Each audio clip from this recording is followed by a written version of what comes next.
Assalamualaikum warahmatullahi wabarakatuh.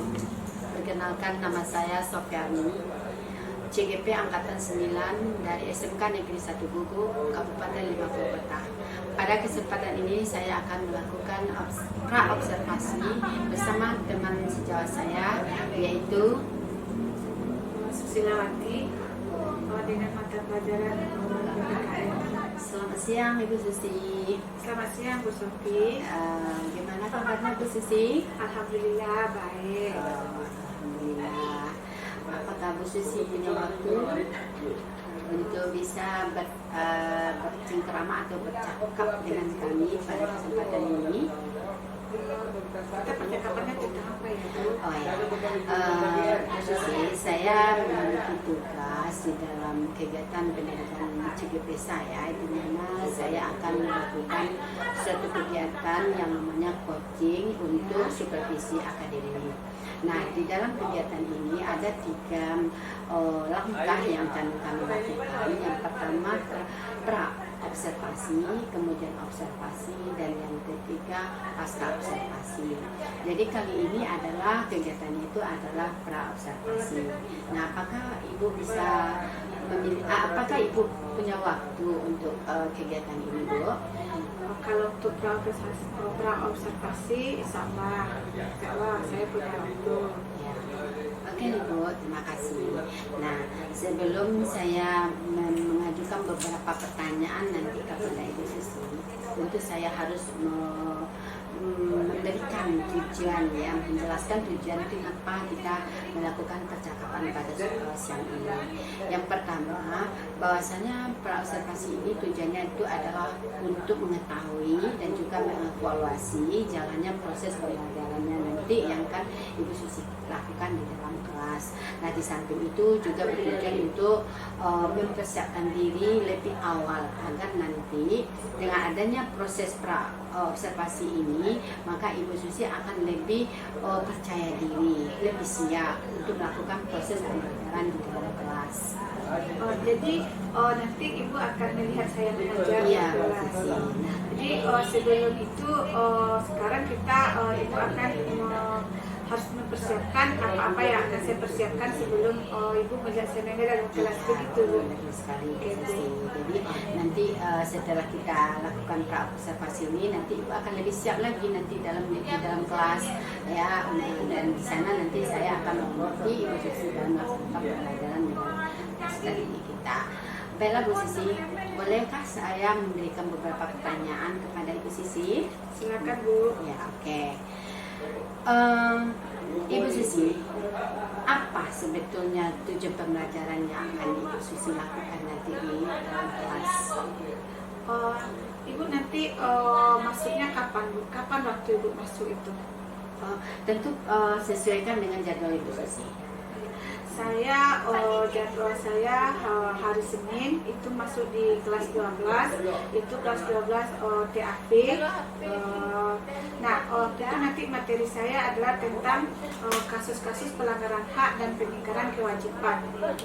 Jadi di sana tujuannya nanti adalah siswa dapat menganalisis kasus-kasus pelanggaran hak dan pengingkaran kewajiban warga negara yang ada di Indonesia. Jadi itu tujuan pembelajaran saya. Iya, berarti tujuannya itu adalah menganalisis, ya, Iya, menganalisis bagaimana kasus-kasus yang terjadi di dalam kehidupan masyarakat tentang pelanggaran hak dan kewajiban warga negara. Oke, Bu Susi. Barangkali masih ada mungkin tujuan yang lain? Tujuan yang lain yaitu dengan adanya itu menganalisis kasus-kasus pelanggaran hak dan pengingkaran kewajiban warga negara, siswa diharapkan dapat mengetahui mana yang menjadi hak warga negara, mana yang menjadi kewajiban warga negara. Nah, apa yang dimaksud dengan pelanggaran hak warga negara, kemudian apa yang dimaksud dengan pengingkaran kewajiban warga negara. Sebelum kita lanjut mencari kasus-kasusnya, kita harus tahu dulu apa itu hak dan kewajiban warga negara, apa itu pelanggaran, siapa yang melanggar, siapa yang mengingkari kewajiban. Baik Bu Susi, berarti sudah jelas ya apa tujuan pembelajaran yang akan kita laksanakan nanti di dalam kelas, ya. Lalu pertanyaan berikutnya Bu Susi, apa kira-kira area pengembangan yang hendak Bu Susi capai nanti? Nah, area pengembangan yang ingin saya sampai dengan materi pembelajaran ini, yang pertama itu pengetahuan. Saya lebih ke pengetahuan, anak harus tahu dulu mana yang hak warga negara, mana yang kewajiban warga negara, itu adalah merupakan pengetahuan.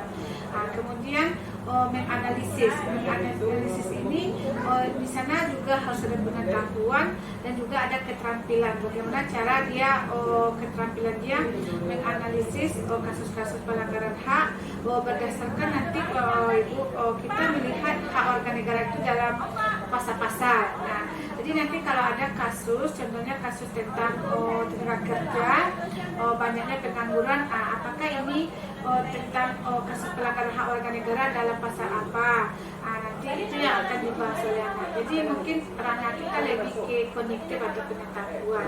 Oke, Bu Susi. Jadi area pengembangan yang akan dicapai di dalam proses pembelajaran nanti itu adalah di ranah pengetahuan. Ya, oke, Bu Susi, terima kasih.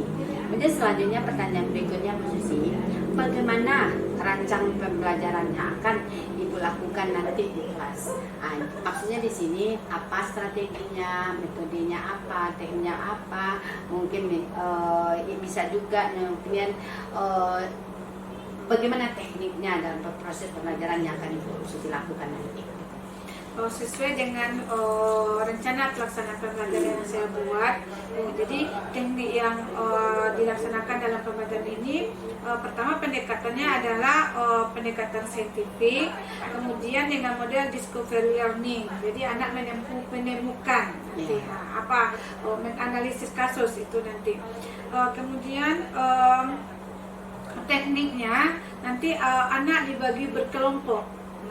Anak dibagi berkelompok, kemudian masing-masing kelompok itu nanti dia akan mencari sebuah kasus pelanggaran, apakah nanti itu dalam bidang ekonomi, dalam bidang pendidikan, dalam bidang hukum. Dia masing-masing nanti ditentukan anak-anak ini, kamu yang kelompok A menentukan kasus tentang hukum, kelompok B tentang ekonomi.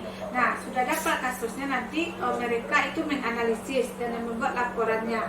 Nanti setelah dapat, kemudian dia tampilkan ke depan, mempresentasikan masing-masing kelompok dan ditanggapi oleh kelompok lain. Itu teknik rencana pembelajarannya. Oh ya, jadi intinya nanti itu Ibu akan menggunakan strategi saintifik, ya, dengan metode discovery learning, dengan diskusi kelompok dan barangkali nanti presentasi kelompok, ya. Barangkali dalam di dalam pelaksanaan kegiatannya itu mungkin anak-anak itu dibagi berdasarkan kebutuhan belajar mereka. Ada Iya, berarti Ibu mungkin memberikan nanti menggunakan pembelajaran diferensiasi. Nah, di sini mungkin diferensiasi yang dilaksanakan ada dua. Yang pertama itu diferensiasi konten, kemudian dan diferensiasi hasil. Nah, diferensiasi konten itu saya itu apakah anak itu suka mencari kasus dalam bidang ekonomi, jadi apakah anak akan mencari kasus dalam bidang hukum, jadi itu tergantung kepada minat anak. Kemudian hasilnya, apakah nih anak ini nanti mempresentasikan hasil kelompoknya itu dalam bentuk PowerPoint, atau dia bentuk prosa, cerita saja atau paragraf. Jadi itu ada diferensiasinya itu, rencananya seperti itu. Nanti ya betul Bu Susi, artinya nanti kita bagi anak sesuai dengan kebutuhan belajar mereka, ya. Kemudian berdasarkan minat dan bakat mereka. Terima kasih Bu Susi. Barangkali mungkin juga ditambah dengan pembelajaran sosial emosionalnya juga, ya Bu Susi, ya. Oke, Bu Susi. Nah, strateginya sudah, kemudian metode juga, teknik juga sudah. Lalu kira-kira media pembelajaran apa yang akan Bu Susi gunakan nanti dalam proses pembelajaran? Mungkin saya lebih menggunakan LKPD mungkin, Ibu, LKPD. Karena kalau proyektor mungkin itu karena tidak banyak di sekolah kita ini, karena waktu itu kebetulan ada pelatihan yang memakai, maka saya pakai LKPD saja. Iya, pakai LKPD. Oke, Bu. Jadi media pembelajaran yang akan digunakan itu adalah LKPD. Oke. Nah, pertanyaan terakhir.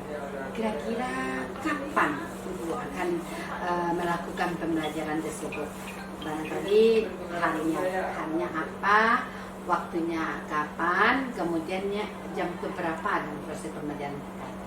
Rencananya karena jadwal saya tadi hari Senin itu 12 TAP. Saya masuk setelah upacara Bu, itu jam yang 23 ya, Ibu ya. Ya, oke. Berarti nanti di hari Senin ya Bu ya, Ya, hari Senin di kelas 12 TAP di jam kedua dan ketiga setelah upacara bendera. Iya. Baik, oke Bu Susi. Nah dari situ kami juga akan menginformasikan kepada Bu Susi bahwa kita akan melaksanakan supervisi kelas ya. Kemudian kami akan mencatat atau melihat apakah saja yang terjadi di dalam kelasnya nanti. Nah setelah itu kita juga akan melakukan percakapan setelah observasi kelas yang dinamakan dengan pasca observasi, dan juga akan ditemani oleh Ibu PP ya. Pada kali ini PP saya itu adalah namanya Ibu Mary SPD, maka beliau akan mendampingi kita dan juga akan memberikan masukan-masukan kepada kita di dalam proses pasca observasi ini. Nah yang terakhir Ibu Susi, apa yang didapat menurut Ibu Susi dari percakapan kita kali ini? Terima kasih. Dengan adanya percakapan pra observasi ini, maka nanti waktu mengajar, waktu Ibu akan melihat observasi waktu saya mengajar, nanti saya lebih siap, kemudian dan saya lebih terarah, dan kemudian saya juga akan, kalau ada yang lebih kurang lagi, saya akan lebih mempersiapkan diri saya untuk mengajarnya. Itu yang pertama. Kemudian yang kedua, dengan ada percakapan kita ini, saya mendapatkan masukan-masukan dari Ibu, apa-apa yang harus saya persiapkan yang belum tergambar di dalam RPP saya. Oke. Terima kasih untuk ya. Terima kasih Bu Susi. Jadi pada intinya Ibu Susi dengan adanya percakapan kita pada siang hari ini, maka Ibu Susi akan lebih siap dalam melaksanakan proses pembelajaran nanti di kelas. Kemudian juga mendapatkan gambaran dari percakapan kita nanti apa yang perlu kita siapkan nanti ya. Nah, oke Bu Susi, terima kasih banyak atas waktunya kepada kesempatan ini, dan mudah-mudahan apa yang kita tuju yang telah kita cakapkan pada kali ini itu bisa kita realisasikan nanti ya Bu Susi. Nah jadi Ibu Susi akan lebih siap lagi dalam proses perencanaan pembelajarannya nanti, dan nanti di dalam kelas juga akan terlaksana dengan baik. Terima kasih atas waktunya Bu Susi. Ya, sama-sama Ibu. Assalamualaikum warahmatullahi wabarakatuh. Waalaikumsalam warahmatullahi wabarakatuh.